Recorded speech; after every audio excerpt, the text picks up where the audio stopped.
Swayam Prabha. Digital India. Educated India.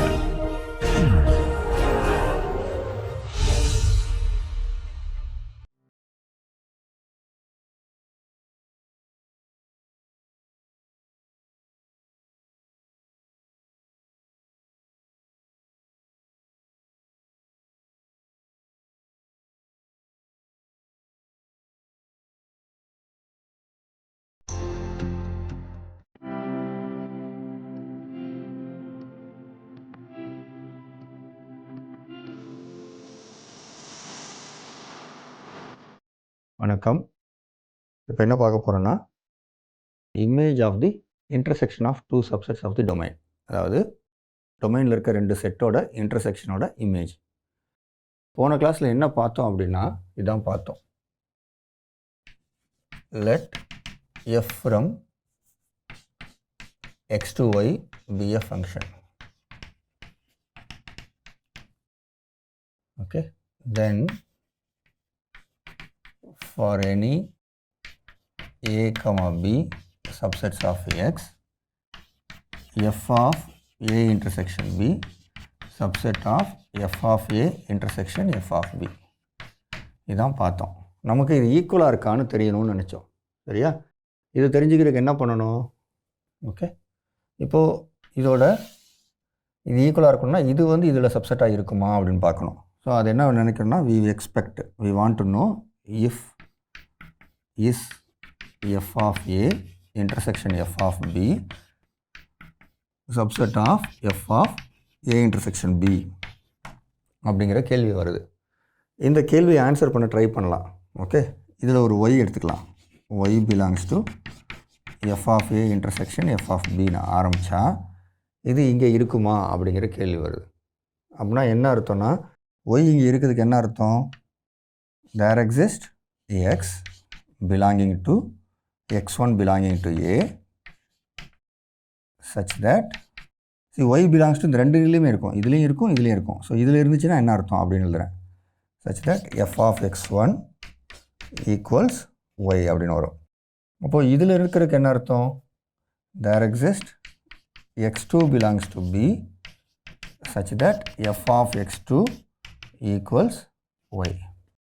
இப்போது இந்த x1 x2வும் ஒரே எலிமெண்ட்டாக இருக்குன்னு வச்சுக்கோங்களேன். x1 ஈக்குவல் டு x2னா ரெண்டுமே ஏல இருக்குது, இது ஏலையும் இருக்குது பிலையும் இருக்குது. அப்போ x1 ஆர் x2 அது வந்து இன்டர்செக்ஷனில் இருக்குதுன்னு சொல்லிடலாம்.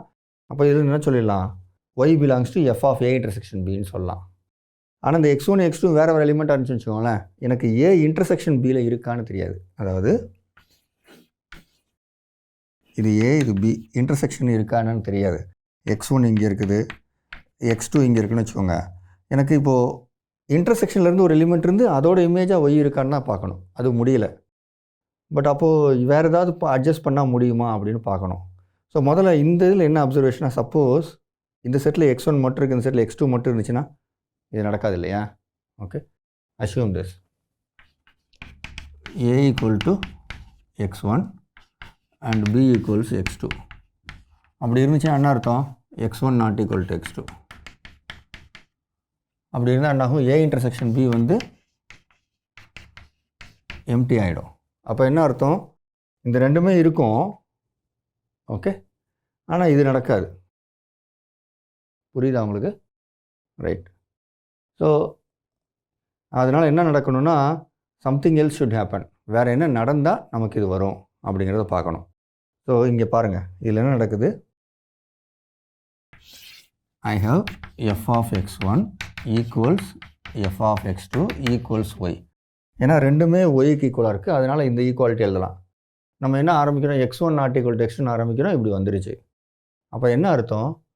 ரெண்டு டிஃப்ரெண்ட் இமேஜுக்கு, ரெண்டு டிஃப்ரெண்ட் எலிமெண்ட்டுக்கு டொமைனில் ஒரே இமேஜ் இருக்குன்னு அர்த்தம் ஆகிடுதா? அப்போ f is not 1 1 ஆகிடுது. ஸோ நமக்கு இங்கே f11 இருந்தால் என்ன ஆகும்? சப்போஸ் f11 இருந்தால் என்ன ஆகும்? ஆட்டோமேட்டிக்காக இது நாட் ஈக்குவல்னு வந்துடுமா? ரைட்டு. இப்போது f11 அசியூம் பண்ண இதை சொல்ல முடியுமான்னு பார்ப்போமா? ரைட், f11 அசியூம் பண்ணிக்குவோம். ஓகே, இந்த கேஸில் f11 அசியூம் பண்ணிட்டு என்ன பண்ணலான்னா, இதை மறந்துடுங்க இப்போதைக்கு. Assume F is 1 1. இது வரைக்கும் நமக்கு வந்துட்டோம். எதுலேருந்து y பிலாங்ஸ் டு திஸ்னா இந்த ரெண்டையும் எழுதிட்டோம். இப்போ இந்த ரெண்டு ஈக்குவாலிட்டியும் அட்ஜஸ்ட் பண்ணி என்ன பண்ணலான்னா f of x1 equals f of x2 equals y. But நமக்கு எஃப் 1 1 அர்த்தம் f of x1 equal to f of x2னா x1 equals x2. This implies x1 equals x2. அப்படின்னா என்ன அர்த்தம் x1 belongs to a as well as x1 belongs to bன்னு ஆகிடும். அப்போது this implies x1 belongs to a intersection b, therefore y belongs to f of a intersection b ஆகிடுமா. இந்த x1 belongs to a இருக்கிறதுல a intersection b போட்டிங்கன்னா அதான் அர்த்தம். Okay, f y belongs to f of a. So the reverse inequality is true. அப்போ 1 1 assume பண்ணால் அது வந்துடுது. ரைட்டா? ஓகே, இப்போது இதில் நம்ம போன டிஸ்கஷனில் என்ன பார்த்தோன்னா இது மாத்திரம் வரல. It also said one more thing. என்னென்னா இது எல்லாத்துக்கும் ட்ரூவாக இருந்துச்சுன்னா ஆட்டோமேட்டிக்காக எஃப் 1 1 இருக்கணும். ஓகே, இது ட்ரூவாக இருந்தால் ஆட்டோமேட்டிக்காக எஃப் 1 1 இருக்கணும்னு வந்துச்சு. அது எப்படின்னு பார்க்கலாம். இப்போது 1 by 1 எழுதுவோம். Okay, right. ஸோ போன கேஸில் என்ன பார்த்தோம், எஃப் 1 1 இருந்தால் நமக்கு இது வந்துருச்சுன்னு சொன்னோம், இந்த இன்இக்வாலிட்டி. ஓகே, சப்போஸ் இந்த இன்இக்வாலிட்டி ட்ரூவாக இருக்குன்னு வச்சுக்கோங்களேன், எஃப் 1 1 வருமா அப்படின்னு கேட்டால் அதுக்கும் யோசனை பண்ணணும். எதுக்கு ட்ரூவாக இருக்கணும், எல்லா ஏ கமா பிக்கும் இது ட்ரூவாக இருந்துச்சுன்னா இது 1 1 வருமா அப்படின்னா வரும். ஏன் வரும் அப்படின்னா இங்கே இருக்க எலிமெண்ட் இங்கே இருக்குது அப்படின்னா என்ன அர்த்தம்னா இந்த மாதிரி கேஸ் நடக்காது. அதான் விஷயம். என்ன நடக்காது, x1 பிலாங்ஸ் டு ஏங்கிற மாதிரி இங்கே இன்டர்செக்ஷனில் இருக்குங்கிறது வரும். ஓகே, நம்ம எழுதி பார்த்துருவோம் அதை. So what is that we are expecting, assuming that for all a comma b subsets of x, f of a intersection f of b is contained in f of a intersection b அப்படின்னு assume பண்ணிட்டா f 1 1 வருமா அப்படின்னு பார்க்கலாம். Right. So இப்போ நம்ம என்ன பண்ணுவோம், மறுபடியும் என்ன பண்ண போகிறேன், if I want to start with f is 1 1 அப்படின்னா என்ன பண்ணணும்னா ரெண்டு விதமாக பண்ணலாம். ஒன்று f of x1 equals f of x2னா f of x1 x1 equal to x2ன்னு சொல்லலாம். இல்லை x1 நாட் ஈக்குவல் டு x2னா f of x1 not equal to f of x2 அப்படின்னு சொல்லலாம். சரியா? ரைட். ஸோ இப்போ நம்ம என்ன பண்ண போகிறோம்னா let us start with x1 not equals x2ன்னு ஆரம்பிப்போம். ரைட்டா? இப்போ நான் என்ன ப்ரூவ் பண்ணணும், f of x1 not equal to f of x2 அப்படி ப்ரூவ் பண்ணிட்டேன்னா f is 1 1 தெரியும். ஸோ இப்போ அதை செய்ய முடியுமான்னு பார்க்கலாம். செய்யணும்னா என்ன பண்ணுவேன், suppose f of x1 equals f of x2ன்னு வச்சுக்குவோம். Suppose f of x1 equals f of x2னா என்ன நடக்கும்னா, take a equals singleton x1 p equals singleton x2. இப்போ நான் என்ன பண்ணுறேன்னு புரியுதா, அந்த எக்ஸாம்பிள் ஒன்று போட்டேன் இல்லையா, அதை தான் இங்கே இமிட்டேட் பண்ணுறேன். இங்கே x1 நாட் ஈக்குவல் டு x2ங்கிறதுனால a இன்டர்செக்ஷன் b வந்து எம்டி. a இன்டர்செக்ஷன் b எம்டின்னு அர்த்தம் f of a intersection b வந்து f ஆஃப் எம்டி செட். இது நம்ம என்னென்னு பார்த்தோம், எம்டி போன கிளாஸில் பார்த்தோம். சரியா? இப்போ இது எம்டி செட்டுன்னு தெரிஞ்சு போச்சு. அப்போது f of a intersection f of b என்னவாக இருக்கணும், எம்டி செட்டாக இருக்கணுமா? ஆனால் இருக்காது. இந்த f ஆஃப் x1 ஏல இருக்கும், f of x1 belongs to f of ஏவாக இருக்கும், f of x1 belongs to f of a. சரியா? அதேமாதிரி f of x2 belongs to f of b. ஆனால் இது ரெண்டு ஈக்குவல். சரியா? இது ஈக்குவல்ங்கிறனால என்ன அர்த்தம், f of x1 belongs to f of a intersection f of b which is non-empty. அப்போது இந்த ரிசல்ட் ட்ரூனா என்ன ஆகுது, ஒரு நான்-எம்டி செட்டு சப்செட் ஆஃப் எம்டி செட்னு வருது. ஓகே, இது நான்-எம்டி செட் ஆகிடுச்சு, இது எம்டி செட் ஆகிடுச்சு. This is a contradiction.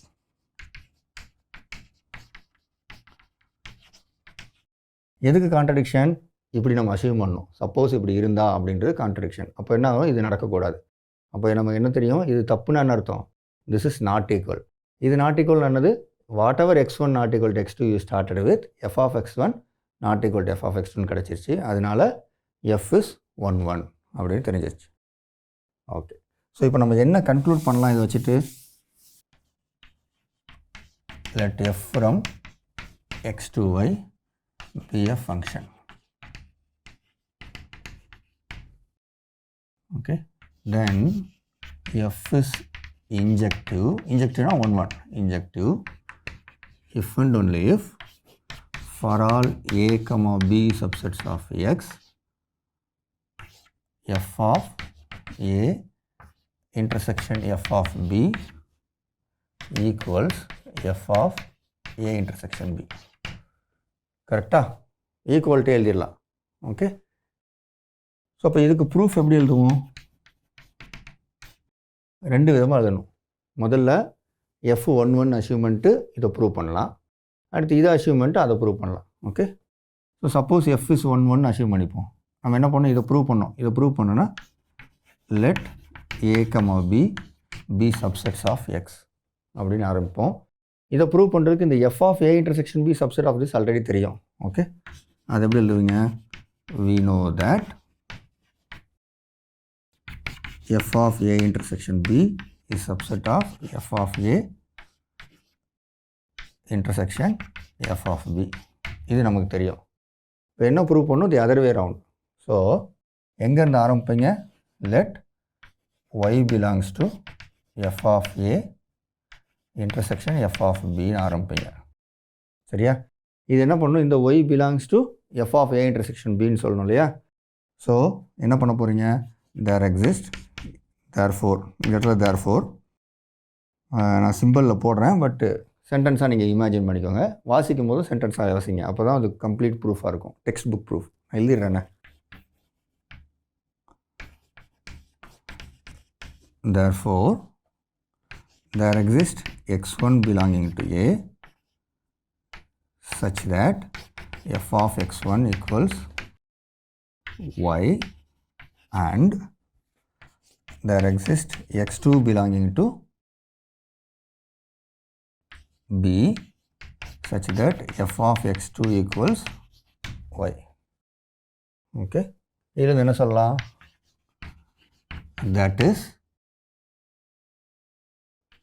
f of x1 equals f of x2 equals y, hence அப்புறம் since இப்போ என்ன பண்ண போகிறோம்? f is 1 1, since f is 1 1 we have x1 equals x2. சரியா? x1 equal to x2 வந்துருச்சு. x1 equal to என்னது? x1 belongs to a as well as x1 belongs to b ன்னு வந்துருச்சு. Okay, hence x1 belongs to a intersection b and f of x1 equals y belongs to f of a intersection b.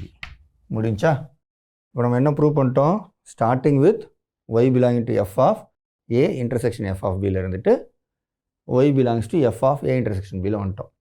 நீங்கள் எப்போவுமே என்ன கவனிக்கணும்னா, ஒரு proof எழுதும் போது நம்ம என்ன அவசியமோ அதை மட்டும்தான் எழுதுவோம். சரியா? இங்கே வந்து நம்ம அஷ்யூமிங் திஸ் இதை ப்ரூவ் பண்ண போகிறோம். சரியா? ஸோ ஸ்டார்ட் பண்ணும்போது என்ன பண்ணுவோம்? இதை ப்ரூவ் பண்ண போகிறோம். இது எங்கே ஸ்டார்ட் பண்ணுவோம்? எந்த ரெண்டு சப்செட் எடுத்தாலும் இது ட்ரூன்னு ஸ்டார்ட் பண்ணணும். அப்போது இது பண்ணிட்டோம். அப்போ இங்கே வி நோ தட்னு போட்டிருக்கேன். இந்த இடத்துல என்ன பண்ணலாம்? ஏற்கனவே நமக்கு தெரிஞ்சதுனால இங்கே எழுதியிருக்கேன் வேறு வி நோ தட்னு சொல்லிட்டு. அடுத்தது the other way inequality prove பண்ணோம். அதனால் இதிலேருந்து ஒரு எலிமெண்ட் எடுக்கிறேன். எடுத்துகிட்டு அங்கே தேர்ஃபோர் ஒவ்வொரு இடத்துலையும் பாருங்கள், இந்த லெட்டு வி நோ தட்டு மறுபடியும் தேர்ஃபோரு ஹென்ஸு சின்ஸு இவ்வளோ தான் இருக்குது. ஸோ மற்றது எல்லாமே சிம்பாலிக் ஃபார்மில் வந்துடுச்சு. எந்த சிம்பாலிக் ஃபார்மு? நம்ம முதல்ல படித்த லாஜிக்கில் இருந்து அது சிம்பாலிக் ஃபார்ம். ஓகே, ரொம்ப கஷ்டப்பட்டு படிக்கவே தேவையில்லை, எளிமையாக வந்துடுது. ஓகே, இது வந்து ஒரு பார்ட் ஆஃப் த ப்ரூஃப். இப்போ வரைக்கும் நம்ம பண்ணது ஒரு பார்ட் தான். இன்னொரு பார்ட்டு பண்ணணும். இன்னொரு பார்ட் என்னது? இன்னொரு பார்ட் வந்து assuming that this is true we have to prove f is injective. Okay okay, அதுக்கு என்ன பண்ணணும்? நம்ம போன இடம் என்ன பண்ணோம்? அதே தான். ஓகே, போன முறை என்ன பண்ணோம்? we started with x1 not equal to x2. Okay, so எங்கே ஆரம்பிக்கணுங்கிறது பாருங்கள். எதை ப்ரூவ் பண்ண போகிறோமோ அதுக்குன்னு ஒரு ஆரம்ப ஸ்டேஜ் இருக்கும். இதை ப்ரூவ் பண்ணால் ஃபார் ஆல் அப்படிங்கிறப்போ அந்த மாதிரி ஒரு 2 காம்பினேஷன் எடுத்துக்கிறோம். A, B சப்செட் எடுத்துக்கிறோம். அதில் ஆரம்பிக்கிறோம். இதை ப்ரூவ் பண்ணால் இன்ஜெக்டிவ் ப்ரூவ் பண்ணணும் x1 not equal to x2 in x எடுப்போம். சரியா? Let x1, x2 belong to x with x1 not equal to x2 அப்படின்னு ஆரம்பிக்கிறோம். ரைட், இதுதான் ஆரம்ப ஸ்டேஜ் நம்ம F11 ப்ரூவ் பண்ணுறதுக்கு. இது நம்ம போன இடம் நம்ம செஞ்சு பார்த்தனால இப்போ டைரெக்டாக எழுதுறேன். எப்போவுமே டைரெக்டாக ஒரு ப்ரூஃப் வராது. நம்ம ஏற்கனவே ஒரு முறை ட்ரை பண்ணி பார்த்தோம் என்ன நடக்கும் எப்படி நடக்கும் அப்படின்னு சொல்லி. அதுலேருந்து வந்த ஆன்சர் தான் இது. Consider A equals singleton x1 and B equals singleton x2. Then A intersection B is empty. Therefore, F of A intersection B is empty. பாருங்க, நமக்கு F of empty set வந்து emptyன்னு அதுவும் தெரியும், முன்னாடியே தெரியும். அதுலன்னு சொல்கிறேன். ஓகே, இது வரைக்கும் தெரிஞ்சிச்சு. இப்போ இதுக்கு அடுத்து என்ன பண்ண போகிறோம்? இப்போது F of x1 not equal to F of x2 சொல்லணும். அப்படி சொல்லிட்டோன்னா F11. Okay, suppose f of x1 equals f of x2. Okay, f of x1 equals f of x2. அப்படின்னா என்ன ஆச்சு நமக்கு? then f of x1 already f of x1 f of a இருக்குன்னு நமக்கு தெரியும். f of x2 f of b இருக்குன்னு தெரியும். அது ரெண்டு ஈக்குவல்னு அர்த்தம் f of a intersection f of b இருக்குன்னு அர்த்தம். f of x1 belongs to f of a intersection f of b. சரியா? ரைட். அப்போது இது என்னது? நமக்கு இந்த ஸ்டேட்மெண்ட்டில் ஆல்ரெடி நமக்கு என்ன கொடுத்துருக்கோம், என்ன இதை வச்சு ஆரம்பிக்கிறோம், இதை தான் அசியூம் பண்ணிக்கிறோம். இந்த ஸ்டேட்மெண்ட்டை what ever a into b subset of x f of a intersection f of b is equal to f of a intersection b ஆரம்பிக்கிறோமா? ஸோ அதனால் this is equal to f of a intersection b ன்னு வருது. But ஆனால் f of a intersection b இந்த கேஸில் என்னது? It is empty set. அப்போ நமக்கு என்ன தெரியுதுன்னா, we have proved that there is an element in the empty set. அது சரி கிடையாது இல்லையா? that is contradiction. this is a contradiction. அதனால் நமக்கு என்ன தெரியும்? hence f of x1 not equal to f of x2 and f is 1 முடிச்சிடலாம். புரிஞ்சுதா? ஸோ இந்த ப்ரூஃப்லையும் பாருங்கள், வெறும் லெட்டு தென்னு தேர்ஃபோரு சப்போஸ். நான் ஆரம்பத்தில் சொன்னது தான், எப்போவுமே மேக்ஸில் வந்து அதை புரிஞ்சு எப்படி எழுதணுங்கிற அந்த சிம்பாலிக் ஃபார்ம்ஸை கற்றுக்கிட்டோன்னா படிக்கிறது ஈஸி, எழுதுறது ஈஸி. எல்லாத்துக்குமே ஒரு ஸ்ட்ரீம் லைண்டாக ஒரு ஆர்டராக எழுதணும். எழுதும்போது இங்கிலீஷ் வார்த்தை பார்த்திங்கன்னா கம்மியாக தான் இருக்கும். எப்போவுமே மேத்தமெட்டிக்ஸ் தான் அதிகமாக இருக்கும். ஓகே, அதுதான் நம்மளோட அட்வான்டேஜ் மேக்ஸ் படிக்கிறது. மேக்ஸை எந்த லாங்குவேஜில் படித்தாலும் கற்றுக்க முடியும்.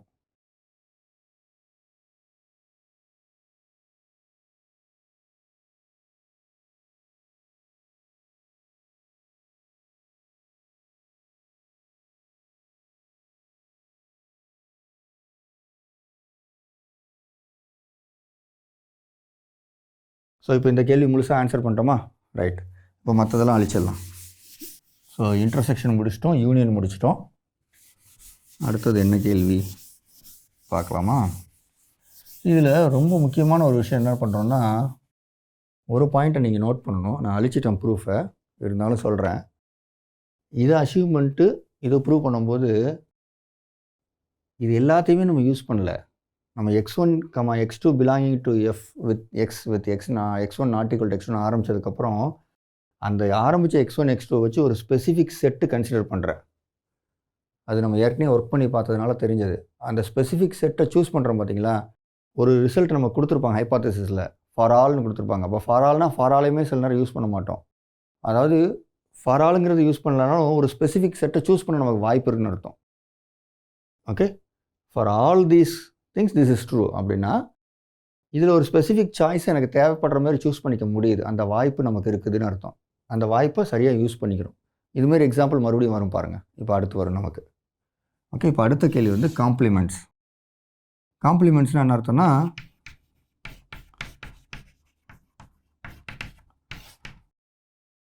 Complement with respect to universal set நம்ம படித்தோம். பட் இந்த இடத்துல நம்ம என்ன மீன் பண்ணுறோன்னா, இது எக்ஸு வெளியில் எழுதிக்கிறேன், இது ஒய். ஓகே, இதில் ஏன்னு ஒரு செட்டு, இதோட இமேஜ் இங்கே எஃப் ஆஃப் ஏன்னு வச்சுக்கோங்களேன். ரைட். இப்போது இதுக்கு இடையில் ஒரு ஃபங்க்ஷன் எஃப் இருக்குன்னு வச்சுக்கோங்க. ஸோ இந்த காம்ப்ளிமெண்ட் இருக்குல்ல, இந்த காம்ப்ளிமெண்ட்டுக்கும் என்ன ரிலேஷன்ஷிப் அப்படிங்கிறது தான் கேள்வி. அதாவது வாட் இஸ் த ரிலேஷன்ஷிப் என்னென்னா, எக்ஸ் டிஃபரன்ஸ் ஏக்கும் ஒய் டிஃபரன்ஸ் எஃப் ஆஃப் ஏக்கும் என்ன ரிலேஷன்ஷிப் அப்படிங்கிறது கேள்வி. சரியா? ரைட். ஸோ இதை எப்படி அனலைஸ் பண்ணுறது அப்படின்னு ஒரு கேள்வி யோசிச்சிங்கன்னா என்ன பண்ணணும்னா, முதல்ல இங்கேருந்து ஒரு எலிமெண்ட்டை எடுக்கணும், இல்லை இங்கேருந்து ஒரு எலிமெண்ட் எடுக்கணும். ஏதாவது ஒரு எலிமெண்ட் எடுத்து நம்ம அனலைஸ் பண்ணணும். அனலைஸ் பண்ணால் தான் நமக்கு என்ன தெரியும், இது ரெண்டுக்குள்ள ஒரு ரிலேஷன்ஷிப்பை படிக்க முடியும். சரியா? ஸோ முதல்ல எங்கேருந்து ஆரம்பிக்கலாம் அப்படின்னா, நம்ம இங்கேருந்து ஆரம்பிப்போம். ஓகே, இங்கேருந்து ஆரம்பித்தா நமக்கு தெரியும் என்னென்னு. இங்கேருந்து ஒரு பாயிண்ட் எடுத்தோன்னு வச்சுக்கோங்களேன், இந்த பாயிண்ட் எங்கே இருக்கும், என்ன பண்ணும் அப்படிலாம் நமக்கு தெரியாது. ஏன்னா இங்கே இருக்க ஒரு பாயிண்ட்டுக்கு கண்டிப்பாக இமேஜ் இங்கே இருக்குன்னு தெரியும், ஆனால் இங்கே இருக்க பாயிண்ட்டுக்கு இமேஜ் இங்கே இருக்கலாம். சரியா? அது மாதிரி ஃபங்க்ஷன்ஸ் இருக்க முடியும். அதனால் நம்ம இங்கேருந்து எடுத்து பார்ப்போம், என்ன சொல்லுது பார்க்கலாம். Okay, let y belongs to y difference f of a. அப்படின்னா என்ன அர்த்தம்? this means that y does not belong to f of a. இதை எழுதுவோம். y does not belong to f of a னா என்ன அர்த்தம்? for all x in a, f of x is not equal to y. இதுதான் நமக்கு தெரியும். சரியா? இது நாட் ஈக்குவல்ட்டுன்னு தெரியும், அந்தளவுக்கு தெரியும், அதுக்கு மேலே ஒன்றும் சொல்ல முடியாது. சரியா? அதாவது இங்கே இருக்க எந்த எலிமெண்ட்டுமே இதுக்கு போகலைன்னு தான் தெரியும், வெளியில் உள்ள பாயிண்ட்டுக்கு. ஆனால் வெளியிலேருந்து இதில் உள்ள இந்த எலிமெண்ட் போகல, பட் இங்கே இந்த கோடு போட்ட இடத்துல இந்த ஷேடட் ஏரியா, இங்கேருந்து ஏதாவது எலிமெண்ட் அங்கே போகுமா அப்படின்னு எனக்கு தெரியாது. அது எப்போ தெரியும் எனக்கு? எப்போ தெரியும்னா, இந்த எஃப் வந்து ஆன்டு ஃபங்க்ஷனாக எனக்கு தெரியுமா? ஏன்னா ஆன்டு ஃபங்க்ஷனாக இங்கே இருக்க எல்லா பாயிண்ட்டுக்கும் ஒரு ப்ரீ இமேஜ் இருக்கணும். இப்போதைக்கு எனக்கு என்ன தெரியும்னா, இதுக்கு ப்ரீ இமேஜ் இங்கே இல்லைன்னு தான் தெரியுமே தவிர, ஓகே, இங்கே இல்லைன்னா ஆட்டோமேட்டிக்காக ப்ரீ இமேஜ் இங்கே வெளியில் இருக்கும் அப்படின்னு சொல்லணும்னா என்ன வேணும்? இங்கே இருக்க எல்லா பாயிண்ட்டுக்குமே எனக்கு ப்ரீ இமேஜ் இருக்குன்னு தெரிஞ்சால் சொல்லிடலாமா? So if F is on to this will happen. சரியா? ஆன் டுவாக இருந்தால் இது கேட்கலாம். ஸோ அப்போ என்ன நடக்குதுன்னா, இது வந்து ஆல்ரெடி நான் என்ன சொன்னேன், இந்த இன்இக்வாலிட்டி இது சப்செட் ஆஃப் திஸ்ங்கிற மாதிரி சொல்ல முடியாது, அதை பற்றி பேச முடியாது நமக்கு. Okay, right. F of this subset of this நம்ம பேச முடியாது. ஸோ இங்கே வந்து எஃப் ஆஃப் போடணும், இதை பற்றி பேச முடியாது. நான் இப்போ என்ன சொல்கிறேன்னா, எஃப் ஆன் டுவாக இருந்தால் என்ன தெரிஞ்சிருக்கு நமக்கு? இல்லை, இது இருந்தால் அது வரும்னு தெரியும். இப்போ y difference f of a subset of f of x difference a. சரியா? இதுவுமே எப்போ சொல்ல முடிஞ்சது? Only when f is onto. Okay, suppose போன தடவை மாதிரி இதை அச்சீவ் பண்ணுவோம் எல்லா செட்டுக்கும். Can I get f is onto அப்படின்னு கிடைக்குமா அப்படின்னு பார்க்கலாம். அப்போ என்ன பண்ணுங்கள், அஸ்யூம், இதெல்லாம் நம்ம டிஸ்கஷன் ப்ரூஃப் அப்புறம் எழுதுவோம் மறுபடியும். Okay, right. Assume for all A subset of X this happens. Okay, இது நடக்குதுன்னு அஸ்யூம் பண்ணிக்கோங்க. இப்போ எஃப் ஆன் டுன்னு சொல்ல முடியுமா? அப்புறம் என்ன பண்ணணும்? ஆன் டுக்கு நம்ம என்ன பண்ணுவோம்? we have to start with some point. எங்கேருந்து? கோடொமைன்லேருந்து. Let y belonging to y அப்படின்னு ஆரம்பிக்கணும். இப்போது இதுக்கு ஏதாவது ஒரு பாயிண்ட் இருக்கான்னு கண்டுபிடிக்கணும். எப்படி கண்டுபிடிக்கிறது? இப்போ இதுக்கு நம்ம ஸ்பெசிஃபிக்காக ஏதாவது பாயிண்ட்டு கண்டுபிடிச்சா தான் நம்ம முடியும் இல்லையா? ஸ்பெசிஃபிக் செட்டை சூஸ் பண்ணணும். அது எந்த செட்டை சூஸ் பண்ணலான்னு யோசிங்க, பார்க்கலாம். ரைட், இது எப்படி பண்ணுறதுன்னு யோசிங்க. இப்போது இங்கே இருக்க ஒவ்வொரு பாயிண்ட்டுக்குமே நான் இங்கே ஒரு ப்ரீ இமேஜ் இருக்குதுன்னு சொல்லணும். சரியா? சப்போஸ் இதுக்கு ப்ரீ இமேஜ் இல்லைன்னா ஆட்டோமேட்டிக்காக ஆன் டு இல்லைன்னு ஆகிடும். பட் ஆன் டு இருக்குது அப்படிங்கிறத நம்ம எப்படி கண்டுபிடிக்கிறது அப்படின்னு பார்க்கணும். Right, okay, let us right the proof first. இந்த முதல் பகுதி எழுதுவோம், எழுதிட்டு இதுக்கு வருவோம். ஸோ இப்போ வரைக்கும் நம்ம என்ன அப்சர்வ் பண்ணோங்கிறத ப்ரூஃபாக எழுதுவோம். Okay, if f is onto, then for all a subset of x, y difference f of a is subset of f of x difference a. இதுதான் நம்ம ப்ரூவ் பண்ணோம். ஓகே, இதை ப்ரூஃப் எழுதணும். எப்படி ப்ரூவ் பண்ணுறது? Okay, proof text book proof கொடுப்போம். Text book proof எப்படி கொடுப்போம்? கொடுக்கும்போது என்ன பண்ணுவோம்னா, we'll start with sum a, let a subset of xன்னு ஆரம்பிப்போம். இப்போ இந்த a subset of xன்னு ஆரம்பிச்சிட்டா இதுக்கு நான் இந்த இதை ப்ரூவ் பண்ணணும். இதை ப்ரூவ் பண்ணுறது எப்படி பண்ணுவேன்? Okay, right, let y belongs to y difference f of a. இதுலேருந்து ஒரு எலிமெண்ட் எடுத்துக்கிட்டேன். இதை வந்து இங்கே இருக்குன்னு சொல்ல போகிறேன் இல்லையா? ஸோ அங்கே இருக்குன்னு சொல்கிறதுக்கு நான் என்ன பண்ணணும்?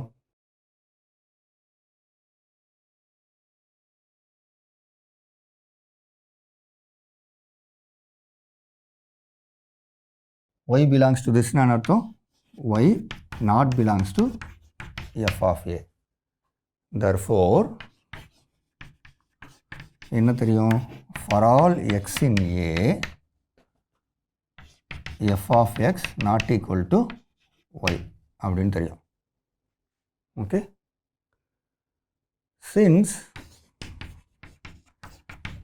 f is onto, there exists x in capital X.